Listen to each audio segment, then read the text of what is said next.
सारे कानून चेंज हो गए हैं, जिसमें कि हमारे महिलाओं को मिलने वाले बहुत से अधिकारों में भी चेंजेस आए हैं। आज हम इस वीडियो में ये जानेंगे कि जो अधिकार महिलाओं को पहले से मिले हुए थे उनमें क्या क्या चेंजेस आए हैं और नए कानून आने के बाद में महिलाओं को नए अधिकार क्या मिले हैं। तो चलिए स्टार्ट करते हैं। दोस्तों, सबसे पहले हम बात करते हैं सेक्शन 498 ऑफ आईपीसी, जिसको अब भारतीय न्याय संहिता में धारा 85 में कन्वर्ट कर दिया गया है। दोस्तों, इसमें हमें महिलाओं के ऊपर होने वाली क्रुएल्टी के बारे में बताया गया है। अब सबसे पहले हम ये जानते हैं कि क्रुएल्टी होती क्या है। दोस्तों, क्रुएल्टी मीन्स होता है कि किसी भी व्यक्ति को मेंटली या फिजिकली टॉर्चर करना। दोस्तों, सेक्शन 498 में दो तरह की क्रुएल्टी बताई गई है। नंबर 1 फिजिकल क्रुएल्टी और नंबर 2 मेंटल क्रुएल्टी। सबसे पहले हम बात करते हैं फिजिकल क्रुएल्टी की। फिजिकल क्रुएल्टी में ये आता है कि अगर किसी भी महिला के साथ में मारपीट की जाती है या फिर उसको इस तरह से टॉर्चर किया जाता है कि वो खुद को हार्म कर ले, या फिर उस महिला के साथ में लड़ाई झगड़ा किया जाता है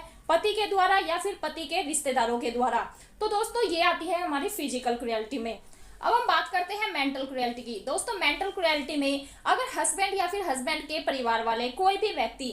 उस घर में जो बहू है उसके साथ में उसको टॉर्चर करता है, उसको मेंटली हरेस करते हैं, उससे दान दहेज मांगते हैं या फिर उस महिला को दान दहेज मांगकर इस तरह से परेशान कर देते हैं, उसको हरेस करके उसको मेंटली इस तरह से टॉर्चर करते हैं कि वो महिला या तो सुसाइड कर ले या फिर खुद को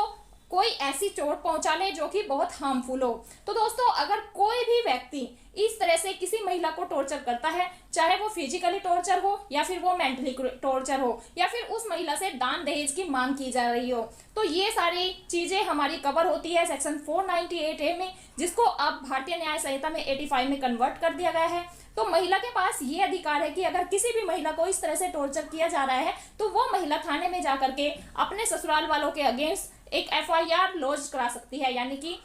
वो महिला या तो पुलिस को घर पे बुला करके या फिर थाने में जा करके उन सभी ससुराल वालों के अगेंस्ट एक FIR लॉन्च करा सकती है, कंप्लेन करा सकती है। तो पहला अधिकार तो महिलाओं का ये है। अब बात करते हैं हम दूसरे अधिकार की। दोस्तों, दूसरे अधिकार में आता है सेक्शन 323, जिसको हमें भारतीय न्याय संहिता में 115 में दिया गया है। दोस्तों, अगर कोई भी व्यक्ति अपनी पत्नी को थप्पड़ मारता है, उसको पीटता है, तो यहाँ पर पत्नी के पास ये अधिकार है कि वो पत्नी थाने में जाकर के उस व्यक्ति के अगेंस्ट कंप्लेंट कर सकती है, जो कि धारा 323 ऑफ आईपीसी और 115 ऑफ बीएनएस में आती है। ये महिला के पास दूसरा अधिकार है। अब हम बात करते हैं अगले अधिकार की। अगर कोई भी हस्बैंड अपनी पत्नी को जान से मारने की धमकी देता है या फिर उसके ऊपर ऐसा कोई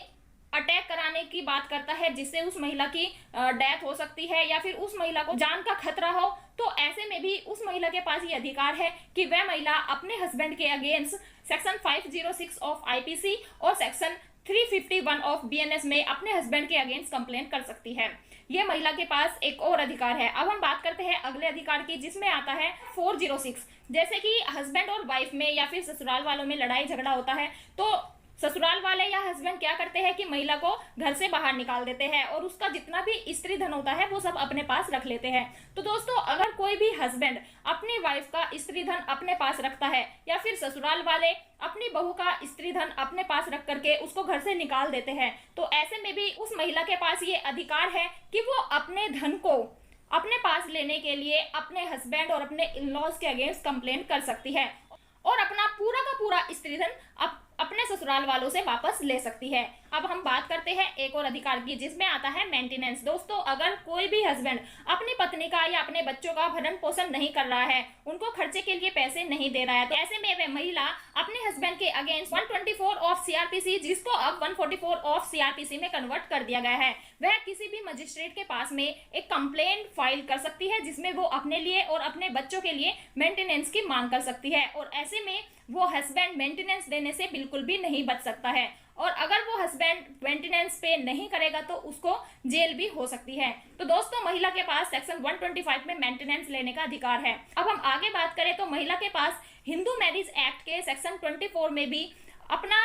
मेंटेनेंस लेने का अधिकार होता है। दोस्तों, कई बार क्या होता है कि जो हस्बैंड है वो अपनी पत्नी के अगेंस्ट डिवोर्स डाल देता है। अब ऐसे में पत्नी अपना जो रिप्लाई फाइल करेगी उसी में सेक्शन 24 की एक एप्लीकेशन लगा सकती है, जिसको हम मेंटेनेंस की एप्लीकेशन बोलते हैं, और उसी एप्लीकेशन के थ्रू उस महिला को हिंदू मैरिज एक्ट में भी मेंटेनेंस मिलेगा। उस एप्लीकेशन के थ्रू महिला अपने हस्बैंड से उसी के द्वारा डाले गए केस के रिप्लाई को फाइल करने के लिए भी अपने लिए मेंटेनेंस की मांग कर सकती है और ऐसे में महिला को मेंटेनेंस दिया भी जाता है। अब हम आगे बात करें, महिलाओं के लिए एक अलग से कानून भी बना हुआ है जिसको हम protection of women from domestic violence बोलते हैं। इसमें एक धारा है सेक्शन 12। दोस्तों, अगर कोई भी इन लॉज किसी भी महिला के साथ में मारपीट करता है, क्रुएल्टी करता है, उसके साथ घरेलू हिंसा करता है, उसको किसी चीज के लिए प्रताड़ित करता है, उससे दान दहेज की मांग करता है या किसी भी तरह के उसके साथ डोमेस्टिक वायलेंस की जाती है, तो वह महिला डीवी एक्ट के सेक्शन 12 के अंडर जा करके अपनी कंप्लेंट मजिस्ट्रेट को कर सकती है।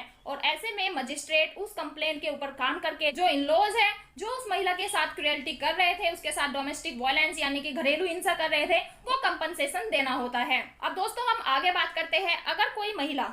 अपने हस्बैंड से डिवोर्स लेना चाहती है तो ऐसे में महिला के पास राइट है कि वो हिंदू मैरिज एक्ट के सेक्शन 13A में अपनी कंप्लेंट कोर्ट में फाइल करके अपने हस्बैंड से डिवोर्स ले सकती है। और अगर कोर्ट को उस महिला की बात सही लगती है, रीजन जेन्युइन लगता है, तो उस महिला को इजिली अपने हस्बैंड से डिवोर्स भी मिल जाएगा। तो ये भी महिला के पास एक अधिकार है कि वो अपने हस्बैंड के द्वारा की गई क्रुएल्टी को सहन ना करे और अगर अपने हस्बैंड से अलग रहना चाहती है तो वो रह सकती है। अब हम दोस्तों आगे बात करते हैं हिंदू मैरिज एक्ट के सेक्शन 10 की, जिसमें सेपरेशन की बात कही गई है। यानी कि अगर महिला अपने हस्बैंड से डिवोर्स नहीं लेना चाहती, लेकिन वो अपने हस्बैंड के साथ भी नहीं रहना चाहती है सेम उसी घर में जिस घर में हस्बैंड रहता है, लेकिन वो अपने हस्बैंड के साथ में ना तो कोई रिलेशन रखना चाहती है और ना ही वो किसी तरह का कोई व्यवहारिक कर्तव्य पूरा करना चाहती है, तो ऐसे में महिला हिंदू मैरिज एक्ट के अंडर सेक्शन 10 में एक पिटीशन कोर्ट में फाइल कर सकती है, जिसको हम जुडिशियल सेपरेशन बोलते हैं। यानी कि वो डिवोर्स लिए बिना ही एक दूसरे से अलग रहते हैं और वो एक दूसरे के प्रति जो ऑब्लिगेशंस है मैरिज से रिलेटेड वो कोई भी पूरा नहीं करते हैं, जिसको हम जुडिशियल सेपरेशन बोलते हैं। दोस्तों, जुडिशियल सेपरेशन डिवोर्स से बेटर होता है क्योंकि जब बच्चे होते हैं तो डिवोर्स हो जाने पर बच्चे या तो माता के पास रहते हैं या फिर अपने फादर के पास रहते हैं। ऐसे में बच्चों की मानसिकता पर बहुत ही बुरा असर पड़ता है। तो अगर जुडिशियल सेपरेशन होता है तो पेरेंट्स साथ में रहते हैं, एक ही घर में रहते हैं और बच्चे भी साथ में रहते हैं। अब हम दोस्तों आगे बात करते हैं एक और अधिकार की, जिसको हम सेक्शन 9 का अधिकार बोलते हैं। दोस्तों, अगर कोई भी हस्बैंड